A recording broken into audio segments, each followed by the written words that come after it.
ರೈತರ 750 ಜೀವಗಳು ಈ ದೇಶದಲ್ಲಿ ನೀವು ತೆಗೆದಾಗಲೂ ಕೂಡ ರೈತ ಹೋರಾಟಗಾರರು ಹೋರಾಟದಿಂದ ಹಿಂಜರಿಯಲಿಲ್ಲ. ಇದೇ ಮಂಗಳೂರಿನಲ್ಲಿ ನೌಶೀನ್ ಮತ್ತು ಜಲೀಲನ್ನ ಗೋಲಿಬಾರ್ ಮಾಡಿ ಇಲ್ಲಿನ ಪೊಲೀಸರು ಕೊಂದು ಹಾಕಿದಾಗಲೂ ಕೂಡ NRC ಮತ್ತು ಸಿಎ ಹೋರಾಟದಿಂದ ನಾವು ಹಿಂಜರಿಯಲಿಲ್ಲ. ನೋಡ್ತಾ ಇರಿ, ಈ ಹಾಕಿದಂತಹ ಬ್ಯಾರಿಕೇಡ್ಗಳನ್ನ ಕಿತ್ತೆಸೆದುಕೊಂಡು ಇಲ್ಲಿರುವಂತಹ ಪ್ರತಿಯೊಂದು ಅಡೆತಡೆಗಳನ್ನ ಎದುರಿಸಿಕೊಂಡು ನಾವು ಮುಂದಾಗಲಿಕ್ಕಿದ್ದೇವೆ. ರೈತರ ಬಂದದ್ದು ಕೇವಲ ಟ್ರ್ಯಾಕ್ಟರ್ನೊಂದಿಗೆ ಆಗಿದೆ. ನಾವು ಈ ದೇಶದ ಸಂವಿಧಾನದ ಪುಸ್ತಕವನ್ನು ಹಿಡಿದುಕೊಂಡು ನಾವು ಡೆಲ್ಲಿಯ ಕಡೆಗೆ ಹೆಜ್ಜೆ ಹಾಕಬೇಕಾಗುತ್ತೆ, ಸಂಸತ್ತಿನ ಕಡೆಗೆ ಹೆಜ್ಜೆ ಹಾಕಬೇಕಾಗುತ್ತೆ. ಯಾಕಂತ ಹೇಳಿದ್ರೆ ನಮಗೆ ಈ ದೇಶದ ಸಂವಿಧಾನವನ್ನು ಉಳಿಸಬೇಕಾಗಿದೆ. ಈ ದೇಶದ ಸಂವಿಧಾನ ಅದು ಉಳಿಯಬೇಕಾಗಿದೆ. ನೀವು MK-5C ಬಂಧಿಸಿಕೊಂಡು SDPI ಹೋರಾಟದಿಂದ ಹಿಂದೆ ಸರಿಸಬಹುದು ಅನ್ನುವಂತಹ ಹಗಲು ಕನಸನ್ನ ಕಂಡ್ರಿ.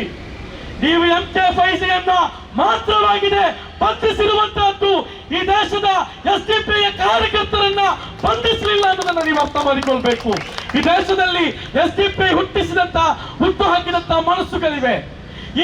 ಈ ವಕ್ಫಿನ ವಿಚಾರವಾಗಿ SDPI ಕೇವಲ ಕಾರ್ಯಕರ್ತರ ಜೊತೆ ಮಾತ್ರವಲ್ಲ ಮಾತಾಡಿದ್ದು, ಈ ದೇಶದ ಮುಸಲ್ಮಾನರ ಜೊತೆ ಮಾತಾಡಿದೆ, ಈ ದೇಶದ ಉಲಾಮಗಳ ಜೊತೆ ಮಾತಾಡಿದೆ, ಈ ದೇಶದ ಪ್ರಜಾಪ್ರಭುತ್ವ ಪರರ ಜೊತೆ ಮಾತಾಡಿದೆ, ಮಾನವ ಹಕ್ಕು ಹೋರಾಟಗಾರರ ಜೊತೆ ಮಾತಾಡಿದೆ, ಸಂವಿಧಾನ ಪರರ ಜೊತೆ ಮಾತಾಡಿದೆ, ಫ್ಯಾಸಿಸ್ಟ್ ವಿರೋಧಿಗಳ ಜೊತೆ ಮಾತಾಡಿದೆ.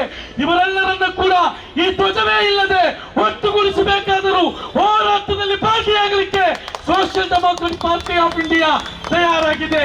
ವಕ್ಫ್ ಬಿಲ್ ಅನ್ನು ನಾವು ತರ್ತೇವೆ ಅಂತ ಹೇಳಿದಾಗ SDPI ಬೀದಿಯಲ್ಲಿತ್ತು. ರಂಜಾನ್ ಬಂದಾಗ ರಂಜಾನ್ನ ಸುಡು ಬಿಸಿಲಿನಲ್ಲೂ SDPI ಬೀದಿಯಲ್ಲಿತ್ತು. ಶುಕ್ರವಾರದ ನಮಾಜಿನ ನಂತರಗಳಲ್ಲೂ SDPI ಬೀದಿಯಲ್ಲಿತ್ತು. ಈದಿನ ಸಂದರ್ಭದಲ್ಲೂ SDPI ಈ ದೇಶದಲ್ಲಿ ವಕ್ಫ್ ಬಿಲ್ಲಿನ ವಿರುದ್ಧವಾಗಿ ಬೀದಿಯಲ್ಲಿತ್ತು ಅನ್ನೋದನ್ನ ನೀವು ಅರ್ಥ ಮಾಡಿಕೊಳ್ಬೇಕು. ಇನ್ಶಾ ಅಲ್ಲಾಹ್ ಮುಂದಿನ ದಿನಗಳಲ್ಲಿ SDPI ಇದೇ ರೀತಿಯಲ್ಲಿ ಈ ವಕ್ಫ್ ಬಿಲ್ಲಿನ ವಿರುದ್ಧ ಬೀದಿಯಲ್ಲಿ ನಿಲ್ಲಿಕ್ಕಿದೆ ಅನ್ನೋದನ್ನ ನಾವು ಹೇಳಲಿಕ್ಕೆ ಇಚ್ಛೆ ಪಡ್ತಾ ಇದ್ದೇವೆ. ರಿಜಿಜು ಅವರು ಹೇಳಿದ್ರು, ನಾವು ಈ ಒಂದು ಬಿಲ್ಲಿನಲ್ಲಿ ತರುವಾಗ ಟ್ರಾನ್ಸ್ಪರೆನ್ಸಿಯನ್ನಾಗಿ ಉದ್ದೇಶಿಸುವಂತಹದ್ದು. ಟ್ರಾನ್ಸ್ಪರೆನ್ಸಿಗಳು ಇರಬೇಕು, ಇದರಲ್ಲಿ ಎಲ್ಲರನ್ನ ಒಳಗೊಳ್ಬೇಕು.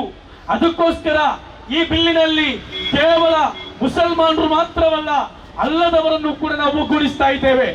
ಶಿಯಾ, ಸುನ್ನಿ, ಬೋರಾ, ಮುಸ್ಲಿಂ ಮಹಿಳೆಯರು, ಅನಾಥರು, ವಿಶ್ವೇದಿತ ಮಹಿಳೆಯರು ಒಳಗೊಂಡಂತೆ 2 ನಾನ್ ಮುಸ್ಲಿಂಗಳನ್ನು ಕೂಡ ನಾವು ಸೇರಿಸ್ತಾ ಇರುವುದು. ಯಾಕಂತ ಹೇಳಿದ್ರೆ ಇದರಲ್ಲಿ ಟ್ರಾನ್ಸ್ಪರೆನ್ಸಿ ಇರಬೇಕು, ಎಲ್ಲರನ್ನ ಒಳಗೊಂಡಿರ್ಬೇಕು ಅಂತ ಹೇಳಿ. ಇಷ್ಟೆಲ್ಲ ಉದ್ದೇಶ ಇರುವಂತಹ ಬಿಜೆಪಿಗೆ ಈ ದೇಶದಲ್ಲಿ ಸಂಸತ್ತಿನಲ್ಲಿ ಒಬ್ಬ ಮುಸ್ಲಿಂ MP ಇಲ್ಲ ಅನ್ನೋದನ್ನು ನಾವು ಅರ್ಥ ಮಾಡಿಕೊಳ್ಬೇಕು. ಇಡೀ ರಾಷ್ಟ್ರದಲ್ಲಿ ಒಬ್ಬ ಅವರ ಪಕ್ಷದಲ್ಲಿ ಮುಸ್ಲಿಂ ರಾಜ್ಯಾಧ್ಯಕ್ಷನಿಲ್ಲ ಅನ್ನೋದನ್ನ ನಾವು ಅರ್ಥ ಮಾಡಿಕೊಳ್ಬೇಕು. ಅವರ ಕಮಿಟಿಯಲ್ಲಿ, ಕೋರ್ ಕಮಿಟಿಯಲ್ಲಿ ಒಬ್ಬ ಮುಸ್ಲಿಂ ಅದರಲ್ಲಿ ಇಲ್ಲ ಅನ್ನೋದನ್ನ ನಮಗೆ ನಾವು ಅರ್ಥ ಮಾಡಿಕೊಳ್ಬೇಕು.